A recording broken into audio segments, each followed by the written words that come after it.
Well, welcome back to our class created to connect, a class on the Enneagram, led by me, Nathan Whitaker. I am a coach for Preparing for Amazement, and I'm so excited about this Enneagram. I wish I could talk about it all the time, especially what we did last time, talking about the types. And I hope you found that useful. I hope you've also taken that test. Remember, go to enneagraminstitute.com and find the Ready test. The links are on Pathright, so you should have that directly for you. And you take that test that will help you understand your type, or at least begin the exploration of what that type is for you. Last time we did talk about the types. Before that, we talked about the triads. Before that, we introduced the test. We introduced the course. Today, we're talking about our counterintuitive needs. And next time, we're going to be talking about our wholeness, or our journey towards wholeness that the Enneagram helps us with. As I've been saying from the beginning, the Enneagram is not the complete picture of who we are. Our personalities do not define us. They are a tool that we use to help us achieve what we need, not just in the day-to-day busyness of life, but especially in our relationships with other people. Today, we're going to finally discover why I keep saying our personality is not who we are, because our personalities are limited to help us achieve what we need. And we're going to see that limitation this time. If you haven't already, please bring out your Enneagram 1 sheet. We're going to be specifically focusing on the little section that says needs as we build out this chart for you. And those needs are going to be described for you as we talk about them today. Just to get us back up to speed, depending on when you watched the last section, we had a discussion on the triads as the background noise for each of us. We have our gut types, we have our heart types, and our head types, and those are represented by the background noise of anger, shame, and fear. And these are not judgmental. These are just how we are. Anger, shame, and fear, those can be kind of triggering, especially for those of us that feel those emotions more than others. But it's not saying that that's good or bad. It's just saying that's how we experience the world. And I use the image of white noise to kind of convey that it's just almost always there. Sometimes it's not, but most of the time it is, depending on our triad and our type. And last time we talked about all the types.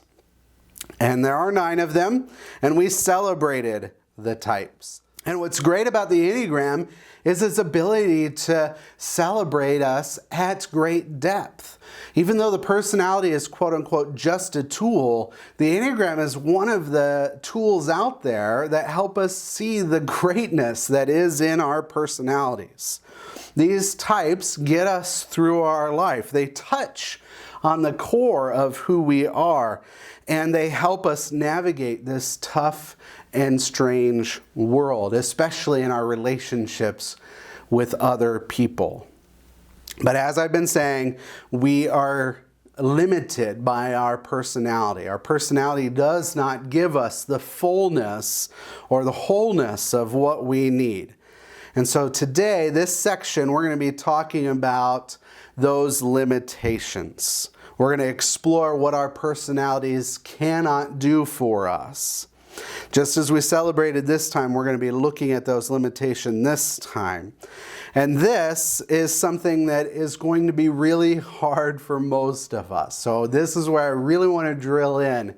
This is not judgmental. Coming from me or anyone doing the Enneagram, there is no judgment. The feeling that you will feel when it comes to your type or your way of not being limited by your personality, everybody else feels the same way, and that's okay.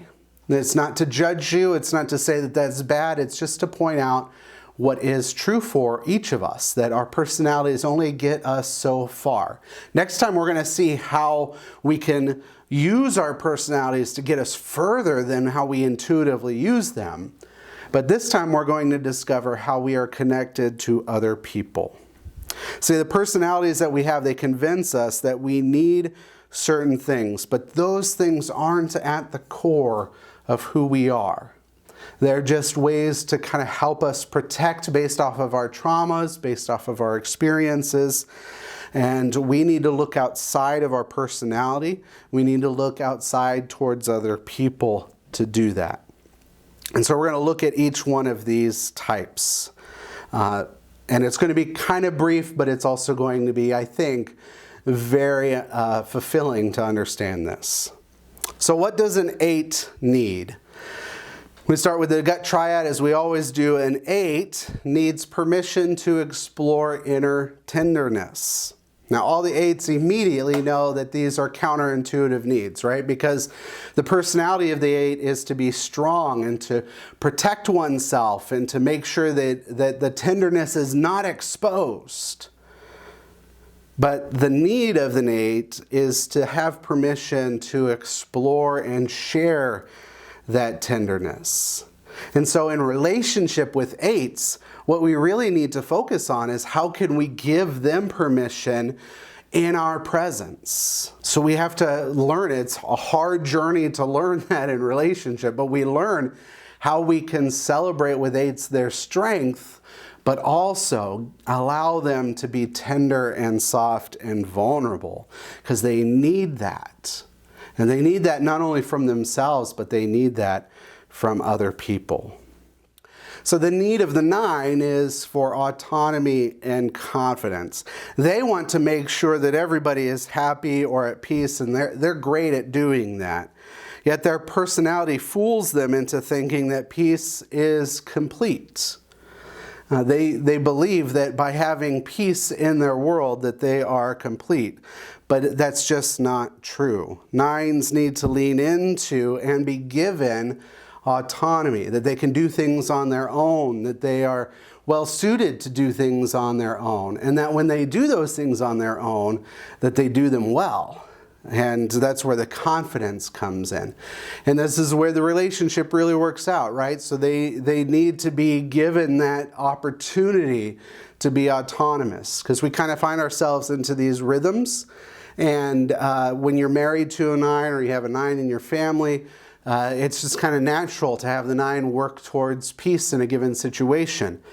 But when we're attuned to who we are and the personalities we use, giving 9 some autonomy to make decisions on their own without having to go to other people, to be confident in the judgments that they make for their own life and their own experiences, that is something that they need. And most 9s are probably feeling very uncomfortable right now because these needs are counterintuitive. They are the limitation of our personality.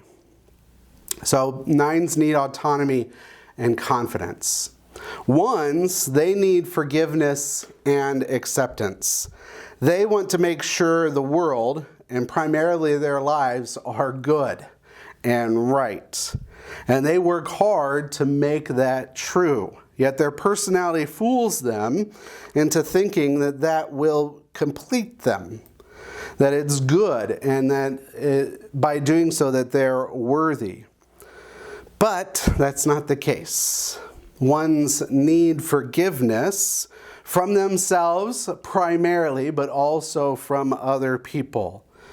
They need that forgiveness when they make mistakes, but more importantly and more difficultly, if that's a word, is that they need to accept the world for its messiness. 1s have a hard time. They're called the reformer, and they have a hard time accepting the world as it is. And yet, the best thing they can do is accept the world for its mess. And that's where we come in as people who love 1s. We come in and we start to show them how beautiful the mess can be sometimes. Let's move on to the heart triad.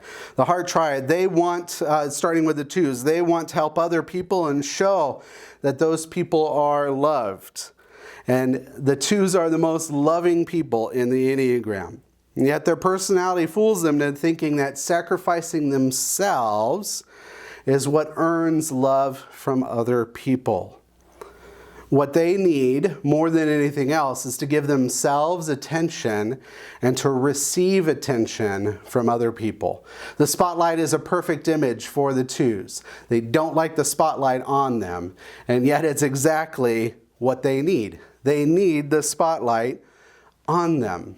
Because if they focus on loving themselves and receiving love from other people, they start to explore the fullness of who they are rather than staying in the limited personality that they have. Threes, they want to demonstrate their ability to get things done and add accomplishment to their lives. And they do so much. They achieve quite a bit. And yet their personality fools them into thinking that they are only valuable when they're working, when they're doing something. So what they need more than anything else is they need a pause. And this hurts threes, almost quite literally. They do not want to take a break. They do not want to pause. But what's most important in those pauses is to be affirmed by those that they love. That they are valuable, that they are worthwhile even when they're not doing anything. Because their personality is driving them to believe that they're only valuable if they're working. So we can step in and affirm who they really are rather than just what they do. Finally, in the heart triad, we have the fours. And the fours, they want to feel unique, different, and outside the box. And their ability to know their emotion makes them very unique. They are very intuitive and attuned to who they are and what they feel and what others feel. And that is valuable to everybody. Yet their personality fools them into thinking that value comes from such uniqueness, that they're only valuable when they are being unique. So out of all the types, they need the most self-validation. Others giving validation actually doesn't help very much with the four. What a four needs from others in their relational health is patience. Patience, because fours don't give themselves validation. So they need patience from others, encouragement too, but mostly patience to work through that validation and to give it to themselves. And they give those things to fours, and then they become more whole who they are. And finally, we look at our head triad, our types there. The fives. Fives observe and learn in order to know they can handle anything thrown their way. And fives are actually some of the most capable people you will meet. Yet their personality fools them into thinking that knowledge will calm them and help them in every situation. So what they need is they need to give themselves creative love and care. And let others care for them, especially when they're failing and they're being capable. Being told it's okay not to know is a key thing for a five. Not just being told, but them actually accepting that and owning that. Fives are limited by what they know, and their personality meets that limitation when they experience things that they're not ready for. We can step in and help them in those moments. Sixes, they listen to everybody. They listen to everyone in order to discern the best course of action for themselves, but also to discern the best decisions for the group. And they are very dependable because of this. They can come through any situation and work towards the greater good for everyone. Yet their personality fools them into thinking that their voice, their opinions, their thoughts are not as important as others. And so, kind of like the four, but in a much different way, sixes need to know that their voice is important. And that is their biggest need, is to notice their voice. Be encouraged when they speak up in their voice, especially in the really hard decisions and hard situations of life. Finally, 7s in the head triad and our final type in our Enneagram, they seemingly intuit how to bring joy into any situation more than anybody else on the Enneagram. And they enjoy life and bring that enjoyment to us all. They are the life of the party and the thrill of life. Yet, their personality fools them into thinking that experiencing life is all there is. And one of the hardest things for a 7 or people around a 7 to do is to take them seriously. They kind of play the dumb fool, or the foolish fun person, the jester even. But they need to be taken seriously, because behind all of that fun, behind all of that enjoyment and what looks like shallowness, or at least surface level relationships, there is a depth that is just truly wonderful. And they need to be able to explore that, be encouraged to explore that, and to be taken seriously when they do. With all of these needs, they are so counterintuitive. The instant reaction for every type has always been, no, that's not what I need. And they'll lean into their personality and say, for instance, as a 5, no, I need to know more about X, Y, Z. But that is the limitation of the personality as a tool.